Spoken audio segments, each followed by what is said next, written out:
nós temos aqui Abel e Caim, né?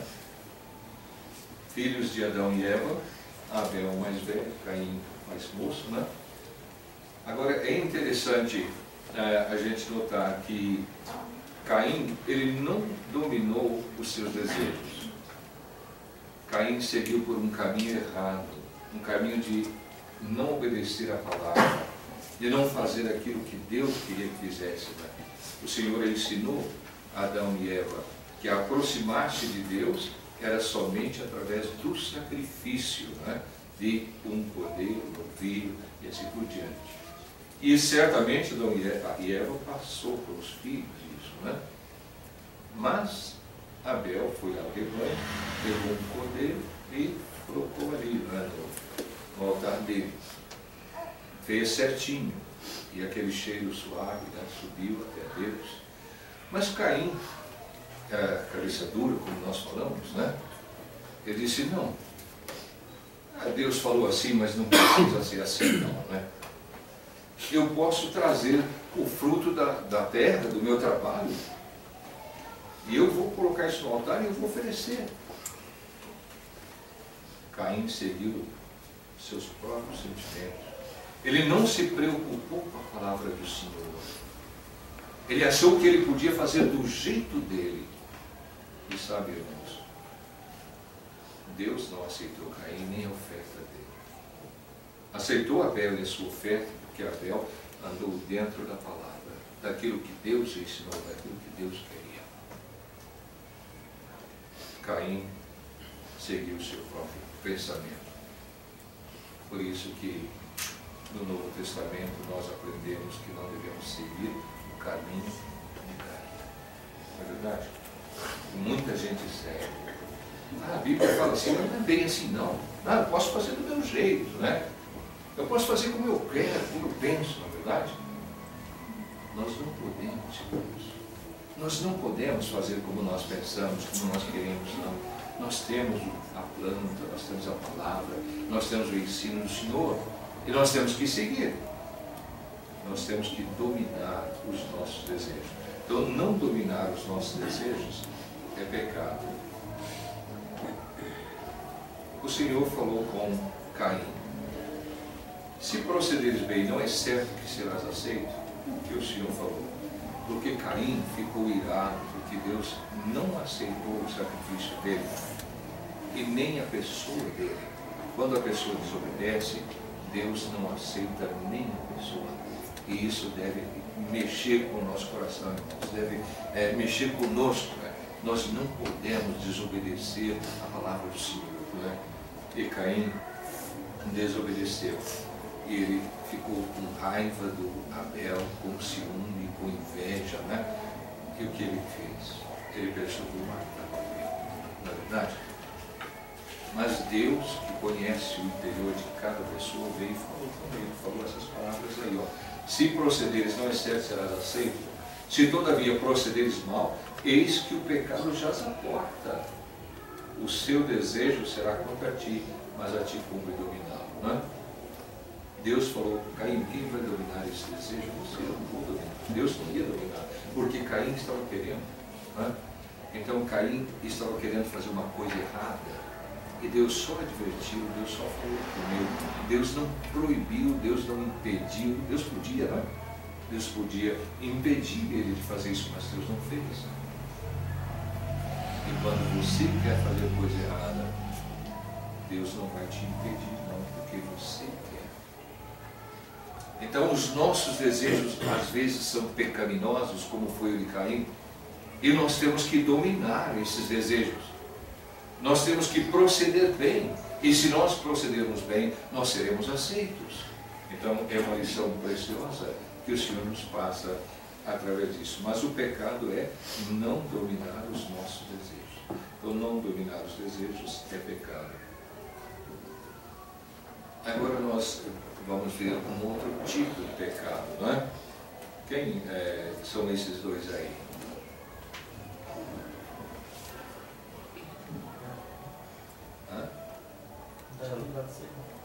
Você assistiu, né?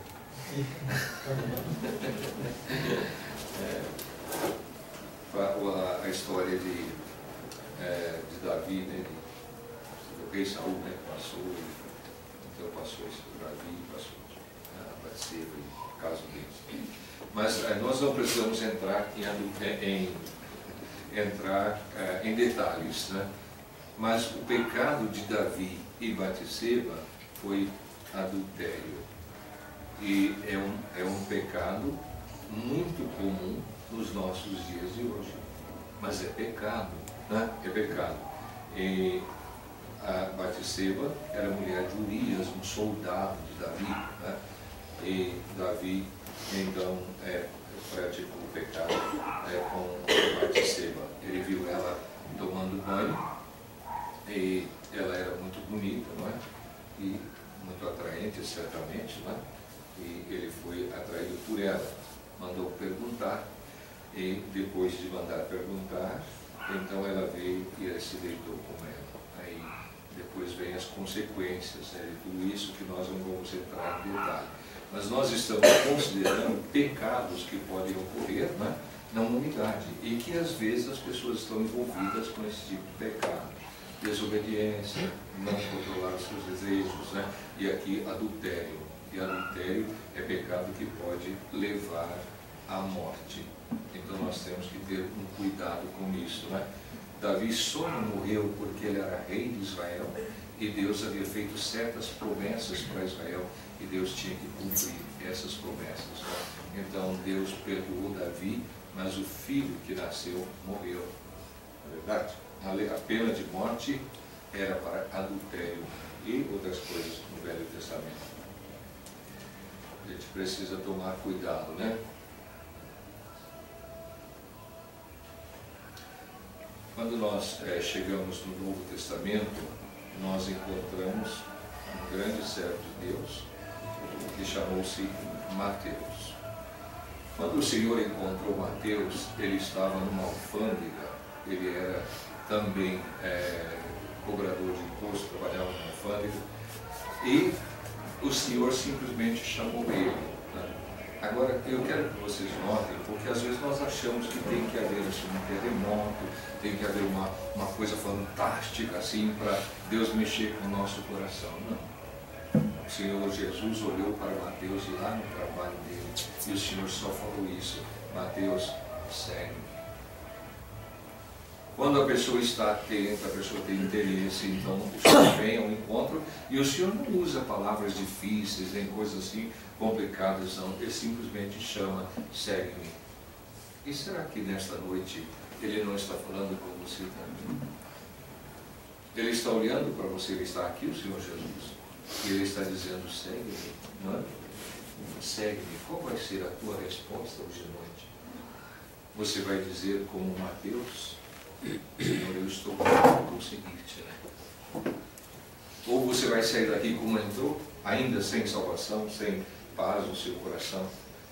Mateus, na verdade, ficou tão contente, né, com a sua salvação, que ele fez um banquete para o Senhor Jesus. E ele convidou os publicanos, companheiros de trabalho dele também, para que viessem, né, aquele banquete.